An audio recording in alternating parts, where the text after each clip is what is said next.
La paroisse Notre-Dame d'Assomption de Vacon a procédé ce dimanche 22 février 2026 au port d'aube liturgique à ses lecteurs. Ils sont près d'une centaine de femmes, jeunes filles, jeunes hommes, institués lecteurs et lectrices de l'Église catholique, en particulier en mission pour la paroisse Notre-Dame d'Assomption de Vacon. Venus de plusieurs communautés catholiques telles que Mami Agatha Gbegodo, rattachée à la paroisse mère, ces hommes et femmes s'habillent désormais dès ce jour d'une aube pour servir dans l'église.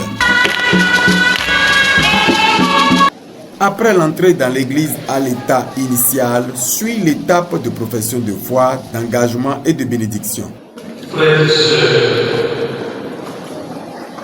quel service demandez-vous à nous dans l'église de Jésus-Christ?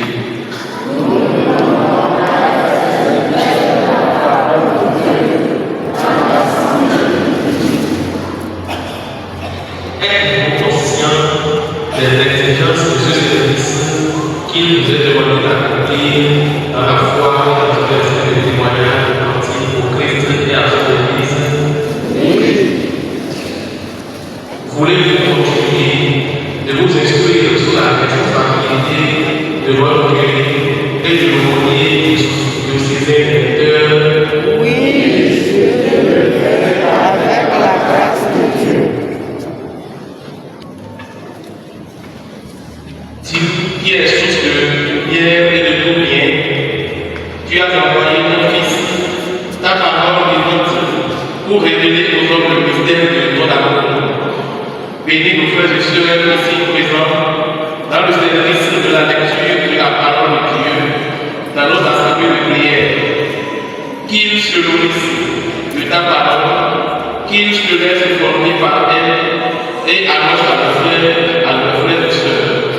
Par le Christ notre Seigneur.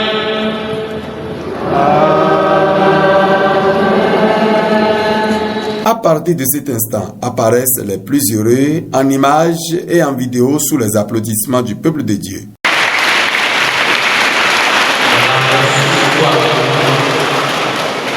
Vous êtes très beau comme ça.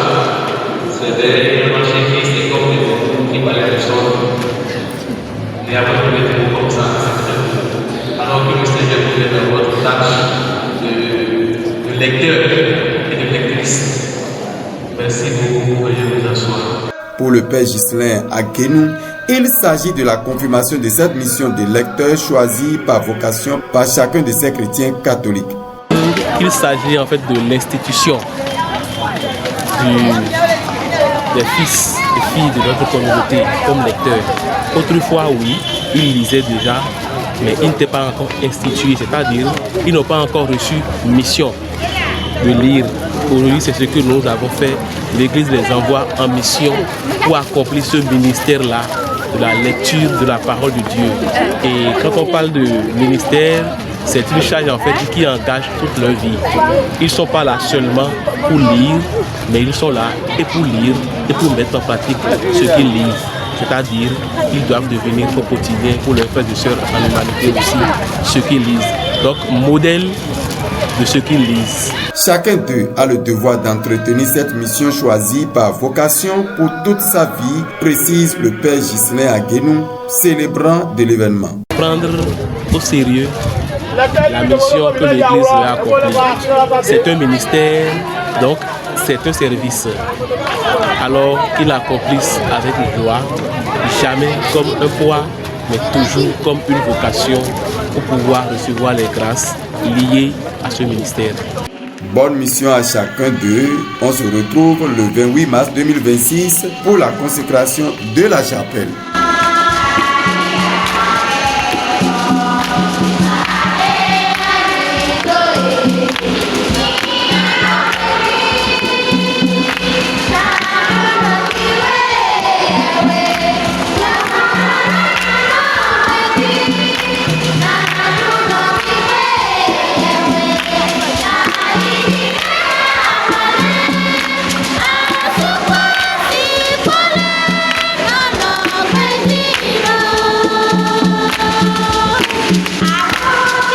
Oh